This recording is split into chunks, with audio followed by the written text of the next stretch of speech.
Oi, gente, a paz do Senhor. Meu nome é Aline Barcelos e hoje a gente vai estar lendo lá no livro de Neemias, no capítulo 9, versículo 17. A gente vai estar lendo 3 versículos. O finalzinho do versículo 17.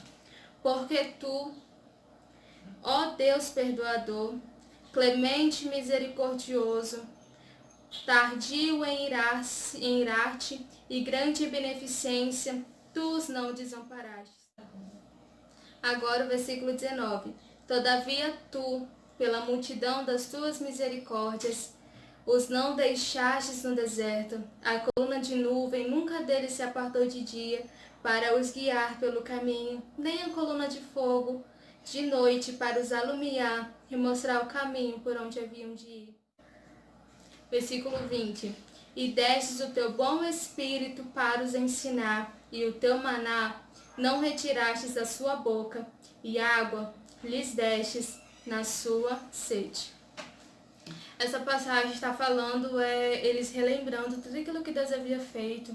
É como se eles estivessem fazendo um resumo de tudo aquilo da história, sabe, do povo hebreu. O quanto, mesmo quando Israel, quando estava no deserto, eles foram tão, como é que eu posso falar? Eles foram tão ingratos com Deus. Só que ainda assim, mesmo fazendo ídolos, mesmo fazendo bezerro de ouro, Deus poderia muito bem ter ausentado a presença dele. Deus poderia muito bem ter tirado as providências divinas. Deus poderia muito bem ter tirado a coluna durante a noite e a nuvem durante o dia. Por isso que quando o povo hebreu, eles estavam no deserto, Deus poderia muito bem, embora Israel tivesse sido infiel a Deus, Deus poderia ter sido infiel a Israel. Mas ainda assim, Deus não pode negar sua natureza, Deus é fiel.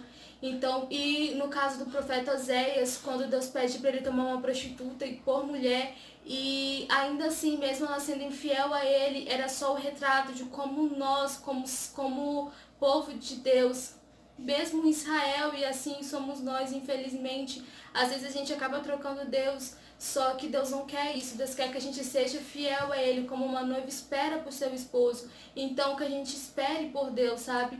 E o retrato de Oséias, nossa, tipo, eu li o livro de Oséias e tem um versículo que ficou gravado, que é que Deus chamaria de povo aquele que não era povo, e amada aquela que não era amada, sabe? E como os gentios, que são tidos aqueles que não são hebreus, gente, foi por graça e por misericórdia, graciados pela bondade divina. Só que, sabe, a gente tem que valorizar tudo isso, todo o sacrifício que Deus fez pela gente, realmente a ser fiel a Deus, e não por aquilo que Deus nos dá, mas por aquilo que Ele é. E aqui nessa passagem, eles relembrando, fala que Deus, pela sua infinita misericórdia, pela sua infinita bondade, Deus permaneceu fiel. Então Deus permanece fiel a nós. Só que a gente tem que ser fiel a Deus. Deus, como noivo, Deus nos conhece, nos protege, nos ensina, mas e nós buscamos conhecer a Deus?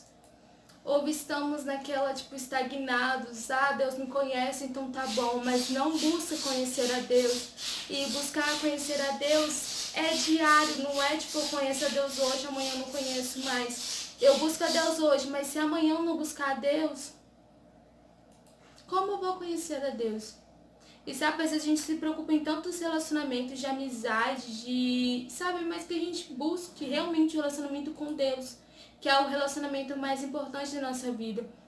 Porque se esse relacionamento com Deus não estiver bem, nenhum outro relacionamento estará. Se o meu desenvolvimento com Deus não estiver bem, eu não vou ser bem desenvolvido em mais nada. E se ainda eu for, não vai ser suficiente. Porque acho que o maior sucesso é... Tem uma frase que fala que sucesso mesmo é chegar lá no fim, Deus dizer, eu te conheço.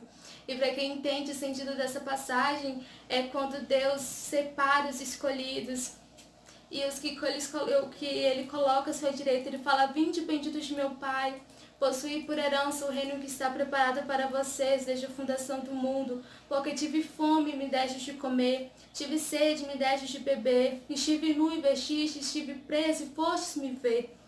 Só que os que ele coloca à esquerda, ele fala: apartai-vos de mim, malditos, porque eu não vos conheço.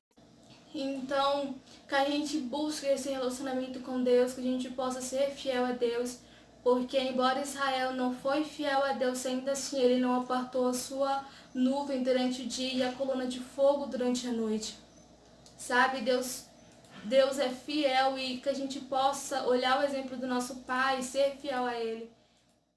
A gente, sabe, se posicione para o que Deus quer, porque eu acho que a iniciativa maior já veio dele, quando ele deu o seu único filho para morrer por amor a nós. Sabe, pessoas imperfeitas, eu acredito que nenhum ser humano poderia dar o seu filho para morrer em resgate por outras pessoas, as quais nem conhece. Talvez por alguma pessoa conhecida, não sei, talvez seja alguém que possa dar, mas por pessoas que falhariam, que mentiriam, por pessoas que o negariam. É só o amor do nosso grande Pai para fazer isso por nós, para que Jesus fosse o primogênito entre muitos irmãos. Então que toda dor é leve, ela é momentânea, e um dia na eternidade ela vai passar. Então que a gente tente viver uma vida com Deus, porque é a gente dando o primeiro passo que Ele vai nos ajudar a dar os seguintes. Então que a gente olhe, por exemplo, de Israel.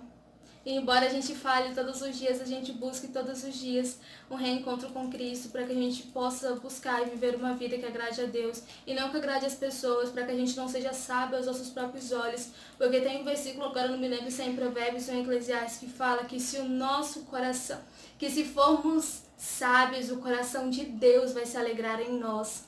Então que a gente busque ser sábio em Deus e não sábio aos nossos próprios olhos, para que o coração de Deus se alegre em nós. Pessoas falhas, pessoas imperfeitas, mas que Ele adotou por filhos. E quando Deus nos adotou, Ele nos adotou para valer. Então que a gente se agarre à esperança de que Deus nos ame, que isso nos basta, e que não importa como pareça difícil, quanto uma situação pareça difícil, que Deus vai nos ajudar, e que se Ele não, mesmo Israel pecando, mesmo Israel transgredindo os mandamentos, Ele foi fiel a Israel, então Ele certamente vai ser fiel a nós. Porque se Deus cuida dos lírios do campo, que hoje estão, amanhã não estão mais, certamente Deus vai cuidar de nós, então que a gente se agarre à esperança de que Deus nos ama e que isso certamente nos basta. É isso, e a paz do Senhor fica com